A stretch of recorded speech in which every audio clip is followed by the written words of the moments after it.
வணக்கம் மாலுமி தோழர்களே, மெரினஸ் மென்டரிலிருந்து விமல்ராய். இந்த பதிவானது ரேட்டிங் பேக்ரவுண்டில் ஏபிஓஎஸ் டெக் ரேட்டிங்கில் இருந்து ஆஃபீஸர் பண்ணுறதுக்கு பற்றின ஒரு விழிப்புணர்வு பதிவு தான் இது.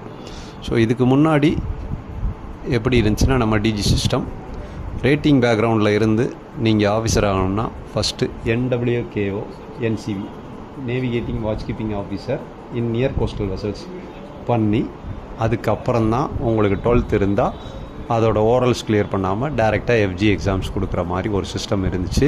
அதனால் நமக்கு ரொம்ப காலதாமதம் ஏற்பட்டுச்சு. இதனால் நிறைய நம்மளோட ரேட்டிங் பேக்ரவுண்ட் சீஃபேரர்ஸ் ஏபி போசன்லாம் என்ன செய்ய ஆரம்பிச்சிட்டாங்கன்னா, UK சிங்கப்பூர் போக ஆரம்பிச்சிட்டாங்க.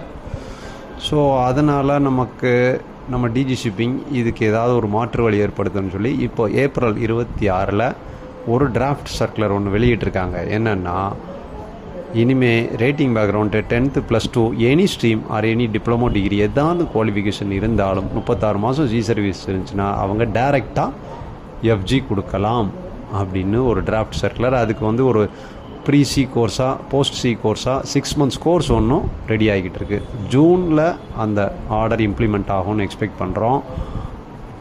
இம்ப்ளிமெண்ட் ஆயிடுச்சுன்னா எந்தெந்த காலேஜஸில் அந்த கோர்சஸ் இருக்குங்கிறதையும் அவங்க வெளியிடுவாங்க. அதுக்கப்புறம் நம்ம ரேட்டிங் பேக்ரவுண்டில் இருக்க ஏபி போசன்ஸ் OS எல்லாருமே 36 months sea service with last 6 months bridge watch keeping சர்டிஃபிகேட்டோடு இருந்தாங்கன்னா அவங்க MMDயில் அசஸ்மெண்ட் கொடுத்துட்டு டைரெக்டாக FG செகண்ட் மேட் பண்ணலாம். NCV பண்ணணுங்கிற அவசியம் இல்லை.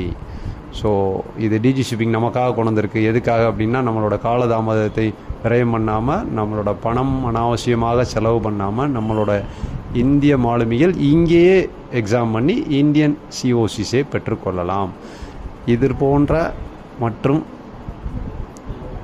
விழிப்புணர்வு பதிவுகளுக்கும் டிஜி ஷிப்பிங் அப்டேட் நோட்டீஸ்க்கும் எங்களுடைய சேனலை ஃபாலோ பண்ணுங்கள். Thank you friends.